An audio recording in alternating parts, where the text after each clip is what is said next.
where they could hide from me during the day. They peeked out from behind a tree now and then, but didn't sit square on my shoulder as they did at night. The familiarity of morning drove them off and reduced their strength. Thoughts that at night felt like great burning cravings for life outside the order shrank down to chestnut-sized lumps of discontent during the day. I took solace in that familiarity. It was a comfort that subdued my restlessness.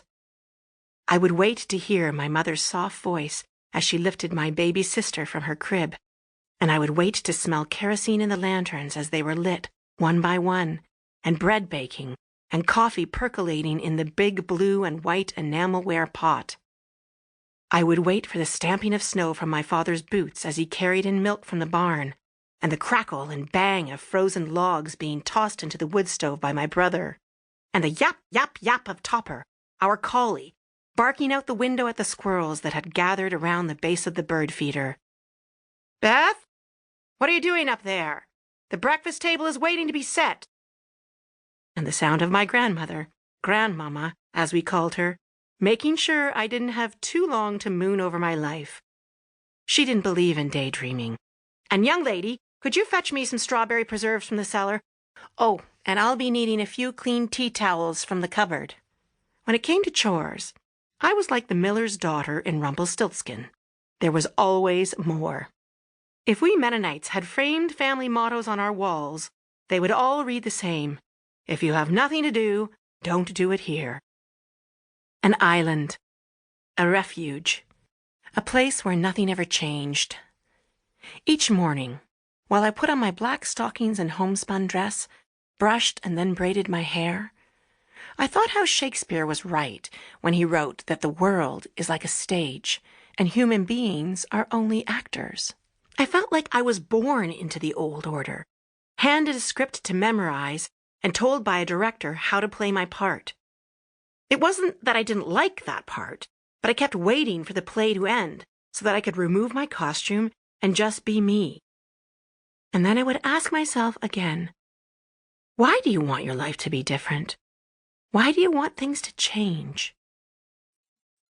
It was on a Saturday in February of 1984 when the choice was taken out of my hands and my life finally did change. I remember that day like it was yesterday. The morning began in the usual way, with my family rising early because it was market day, and we had to get our jams and jellies and pies and maple syrup and eggs and cheese and handiwork to St. Jacob's to sell to the droves of tourists that arrived weekly. While we lived a simple life and asked for very little, sometimes it was hard for my parents to get by. My mother sewed everything we wore, and we grew most of our own food, but we still had to pay taxes. We still had to buy flour and sugar. My father still needed to pay for hardware and animal feed. And the more popular the St. Jacob's market became, the more vendors there were to choose from, which meant that my parents came home with less income each year. The sky was a dull gray that day when I pulled myself from under the quilt and reached for my warm underthings. Great winter squalls came bounding from the north and grabbed our house by the scruff of its neck, whipping it until the windows shook with dread. I was, in fact, grateful for the snow, because whenever it rained, the ceiling over my bed leaked, and the sound of the dripping kept me awake at night.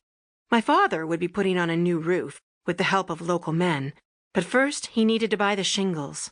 They were expensive, and something he couldn't manufacture himself.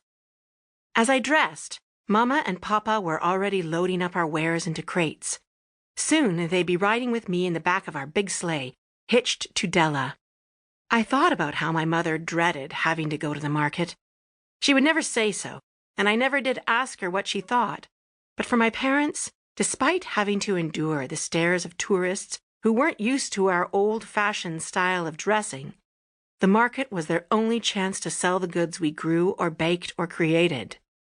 For me, spending Saturday at the market wasn't only a way to visit the outside world. It was a trip to my own personal paradise. Once, I saw a girl with a beautiful paint box, the kind that professionals use. She must have purchased it from one of the vendors because